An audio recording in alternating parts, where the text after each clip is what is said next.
Hello, this is a video about work-learn balance. It contains 4 parts: what it is, how to achieve it in education, how to achieve it in working life, and why it is often quite difficult to achieve work-learn balance. Let's get started. The research group I'm part of at Chalmers has for decades studied some fundamental imbalances in society. Let me summarize what we have been able to observe. When the main emphasis is on learning and when almost no focus is on value creation for others, we are in the education system. When, on the other hand, the main emphasis is on value creation for others, such as customers, and when almost no focus is on learning, we are instead in working life. When we have a good balance between learning and value creation for others, we prefer to say that people are being entrepreneurial. Because entrepreneurship is fundamentally about combining learning and value creation for others. Trying to be more entrepreneurial is then about striving for a good work-learn balance. It can be for students and it can be for employees. Based on these observations, we have articulated the work-learn balance theory. Fundamentally, it's all about the good things that happen to people who have good work-learn balance. On an individual level, we have studied deeply meaningful experiences that motivate and engage people to their fullest, students as well as employees. On an organizational level, we have studied organizations obtaining higher quality and efficiency and ultimately better solutions for their customers in the private sector, for citizens in the public sector, and for students in the education sector. But situations of good work-learn balance are rare exceptions. The most common situation is imbalance. The main reason for imbalance in the education system is that it's deemed unacademic to combine learning with value creation, or work as it's often called.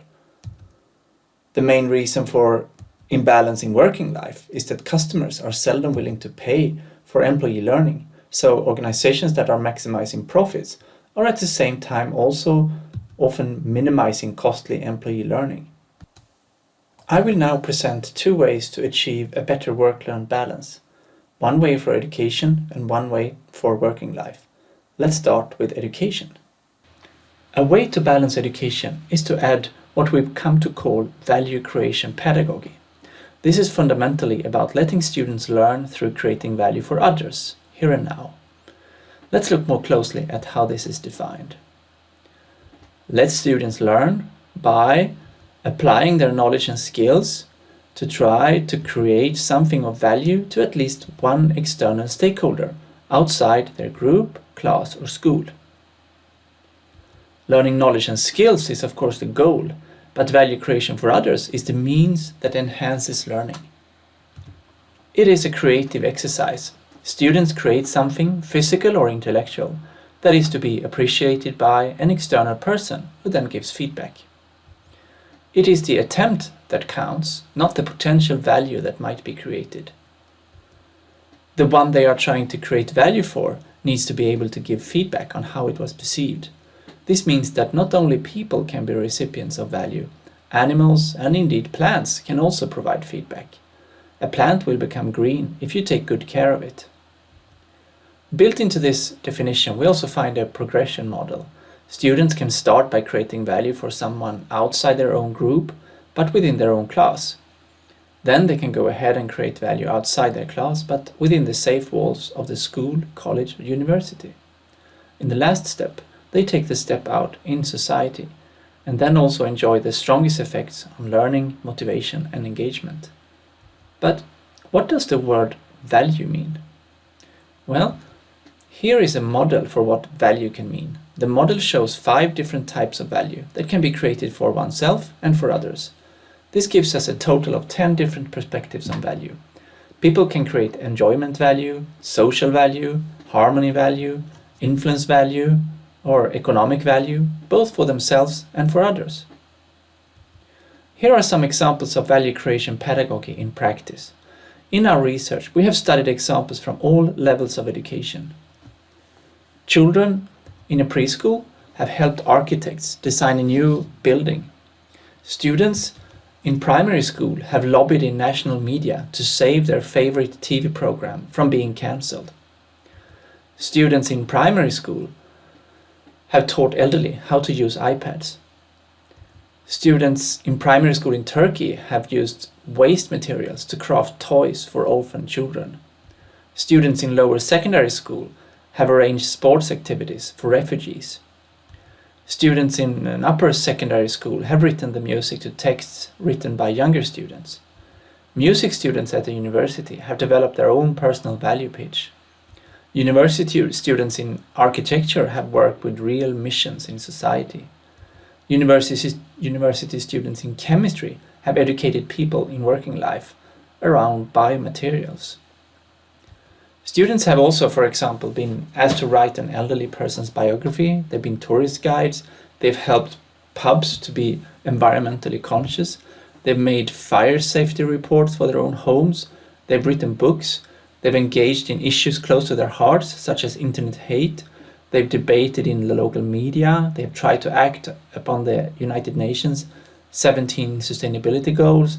They've helped architects design a new playground. They've helped researchers collect data and much, much more. Well, a lot of examples. But what is the pattern here? I think that value creation pedagogy illustrates a paradox, an altruistic paradox. It seems that we humans are more motivated by creating value for others in 10 minutes than by creating value for ourselves in 10 years. If that's the case, it might be better to ask students, for whom is this knowledge valuable today, than to say to them, you will have use for this knowledge in the future. So, how can a teacher know if an activity is in line with what we here label value creation pedagogy? Here are 2 questions that any teacher can ask herself. If the answer to both questions is yes, then it's a case of value creation pedagogy. Question 1, are my students expected to interact with someone outside their own group, teacher, class, or school, even if it can be scary? And question number 2, are my students expected to try to create something of value for someone outside their own group, teacher, class, or school? 2 simple questions. These 2 questions can also be transformed into recommendations for teachers who want to work with value creation pedagogy in their own teaching. As a teacher, you don't need to change your entire pedagogical approach. Just add a drop of interaction with the outside world for your students and a drop or 2 of letting your students create value for external people. No need to mix even. The new color will spread throughout everything you do in the classroom. And if you work like this from time to time, over and over, a new culture will establish in your class. For every new assignment, students will always ask themselves, for whom can we do this? There are 4 difficult and important challenges that all teachers face and where value creation pedagogy can help. Value creation pedagogy gives us more motivated students who feel more meaning in their education and therefore work harder and learn more. Value creation pedagogy makes it easier for teachers to achieve pedagogical variation and thus reach more of their students, or even all of them, in a better way. Value creation pedagogy gives a much better social climate in the class, which leads to less conflict in class, which in turn makes students collaborate better together and thus learn more. And finally, value creation pedagogy makes students develop their entrepreneurial competencies, which will make them succeed better in working life and in life as a whole. These are all effects we've seen in our research on value creation pedagogy. Before we go on to talk about the other way to achieve work-learn balance, let's have a look at an example video that I just love. Här sitter några av de dagliga besökarna på seniorcentret Storegården i Tvååker. Och en gång i veckan kommer elever från Boskårdsskolan hit för att ha sin elevens vallektion som kallas seniorsurf. Då ska de alltså lära pensionärerna att använda surfplattor. Har ni gjort någonting med iPad sen sist? Nej. Vi väntar på er.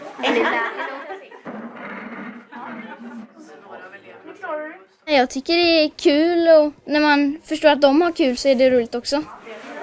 Ja. 45 000 poäng. Ja, 48. Nej, men det här är inte sant. Att det kunde vara så roligt att leka på datorn. Nej, det har jag aldrig trott. Är det något som har gjort dig förvånad? Ja, att de förstår så snabbt. Det trodde jag inte. Och de var så glada och det var mycket roligare än jag trodde. Oj, vad duktig du är.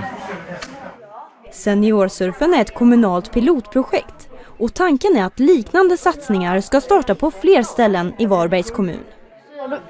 Tjuff. Alltså man får verkligen tänka till. Och det tror jag ju är bra för oss äldre. Eleverna har övat på att prata långsamt och tydligt för att bli så bra pedagoger som möjligt. Men det är inte bara de äldre som lär sig nya saker av det här. Jag har lärt mig att ha väldigt mycket tålamod och att verkligen låta andra visa. Att man inte bara trycker på massa och sen bara nu det är klart. Jag har blivit bättre på att lära ut också, tycker jag. Så det kommer man nog ha nytta av i livet. Kan du trycka där på? Den? Så kommer du upp. Alla ser glada ut. Snyggt det blir. Ja. Let's now turn to working life. What happens when organizations don't learn? In a changing business environment or in a changing public sector environment for that sake, organizations then risk being slowly cooked like a frog. This can happen if their surrounding environment changes and if they don't see the need to change too, until it's too late. Because we're raising the temperature slowly, he doesn't recognize the danger he's in. He just keeps going along with the changes in his surroundings. Eventually, we can turn up the burner to a deadly boil. He will just keep trying to adjust with it. By the time he realizes it's killing him, it's too late. In the business sector, the example list of cooked frogs is long. Consider the fate of global firms such as Kodak, Toys R Us, Blockbuster, Polaroid, Nokia, Compaq, and many, many more. It's the slow temperature change that kills the frog. A quicker change would make the frog jump, just like an organization whose surroundings change quickly. Then most managers would feel the need for learning and development of new ways to create value for their customers. The current corona crisis is a good example of this. Corona came so quickly, so almost at once everyone was talking about the need for learning, development, innovation and change in all sectors of society to cope with the new situation. But if changes occur more slowly, many managers will think that they can go on every day doing the same thing as yesterday or yesteryear. So, how do we get more balance in working life? Well, my proposal is that we balance up with entrepreneurial employees who are creating new value for others through scientific learning. What they then do is fundamentally about mixing learning and value creation in a systematic way. Here's a description of what is needed. Let employees be more entrepreneurial by caring and daring to take action, by experimenting to create new kinds of value for others, and by learning from the process in scientific ways. Another word for people taking emotional action around issues they care deeply about is to say that they have strong agency. This is deeply personal to them. When we work with new kinds of value, we are in the domain of novelty. It could be new to the world, new to the organization, or at least new to the individual. Also here, focus is on creating value for others, such as for current or potential customers, but this is rather the norm in working life. What is less common here is a focus on learning, especially when done in a scientific way, a structured search for what could create value for others in an uncertain future. Here's a model that illustrates what it means to be entrepreneurial. The model is taken from a report we wrote recently for the European Commission on the entrepreneurial employee in the public and private sector. Let's look at a video that illustrates this model more in detail.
In the EU report, we also included a new type of canvas.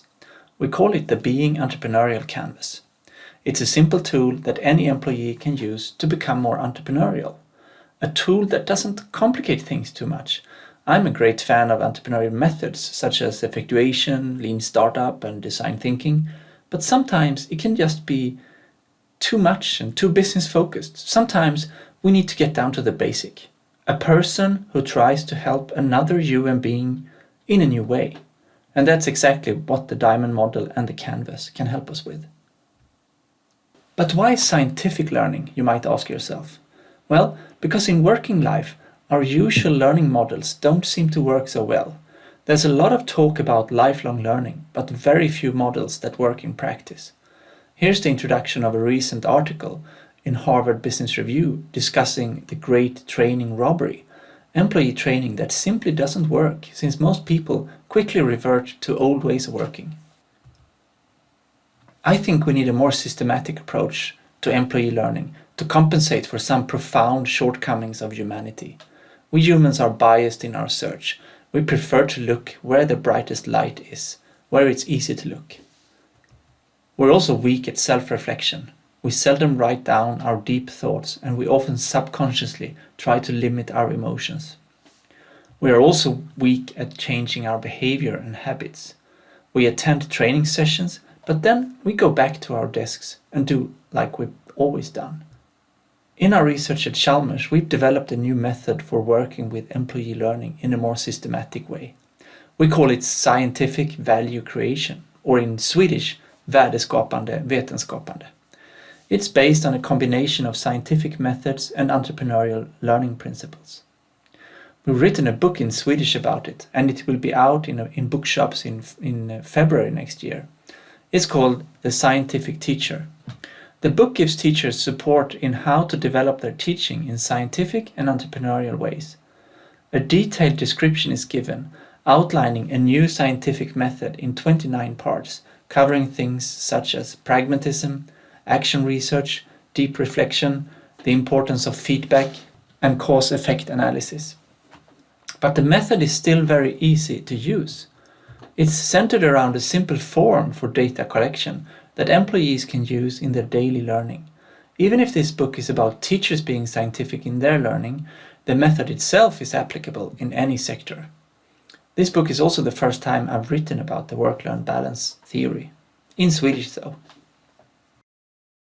So why is it so difficult to achieve a good work-learn balance, both in education and in working life?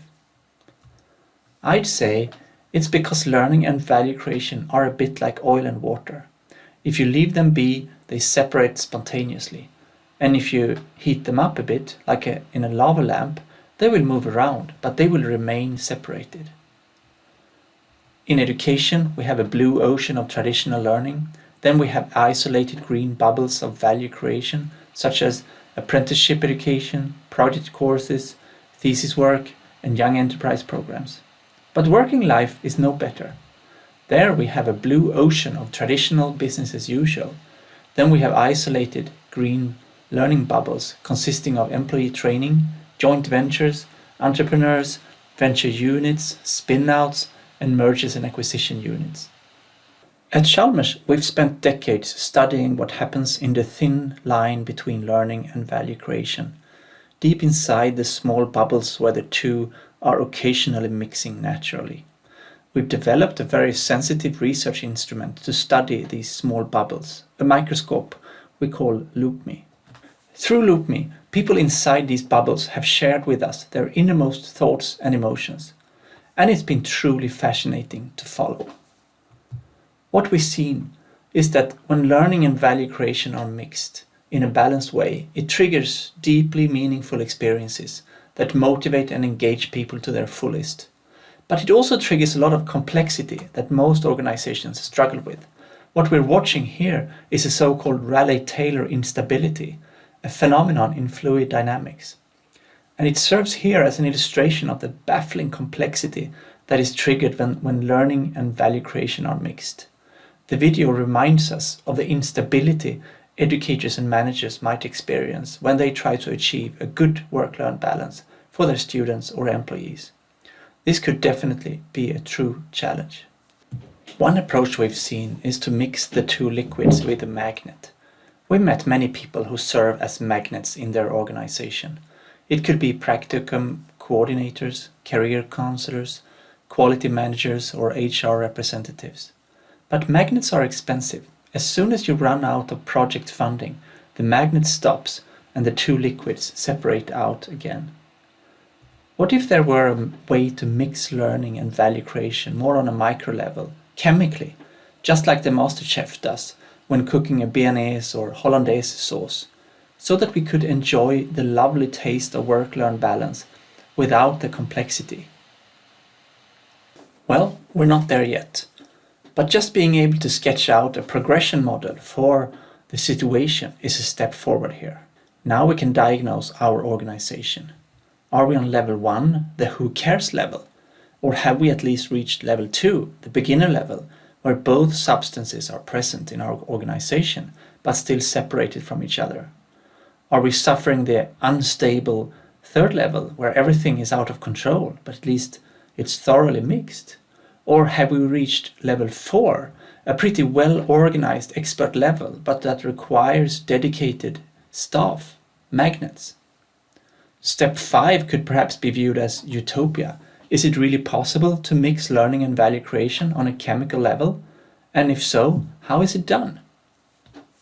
But we've actually started to make some progress also on level 5 in our research. Let's use another metaphor from chemistry. What we've seen is that we need something called a tenside, a surface active substance that helps reduce the tension between learning and value creation. One candidate for such a tenside is IT tools. Through our research instrument LoopMe, we've been able to administer mandatory value-creating tasks to people, both to students and to employees. After they complete the task, they are asked to write an individual reflection and send to their leader. This then facilitates the action-reflection cycle that David Kolb famously wrote about already in the 1980s. It facilitates what Donald Schoen called reflection in action. So what we get here is then learning and value creation mixed on a chemical micro level, and where the IT tool does the complex job of coordinating the complex movements as the two substances are mixed in unexpected ways. These new insights have allowed us to sketch out a new vision for both education and for working life. This time we used geology to explain. What we want to achieve in education is to go from boulder style to sand style. Boulder style is when students get to apply their knowledge in real life, or IRL, once, and that is when they do their final thesis work, right before they leave the education system. Cobble style is when students get to apply their knowledge once or twice a year. Gravel style is when students get to apply their knowledge every month. And finally, sand style is when students get to apply their knowledge in real life every week. And this is applicable also to working life. How often do employees get to develop their skills? Is it once in lifetime? Is it once or twice a year? Is it once or twice a month? Or finally, in the sand style, is it once or twice every week? Okay, we are approaching the end of this video. Let's summarize. The balance theory allowed us to articulate 2 ways to rebalance society. First out, we talked about value creation pedagogy, letting students learn through creating value for others now. Then we talked about the entrepreneurial employee who creates new value for others through learning that preferably is scientific. We've written a lot about this theory. You can see some references below. Thank you for watching. Bye!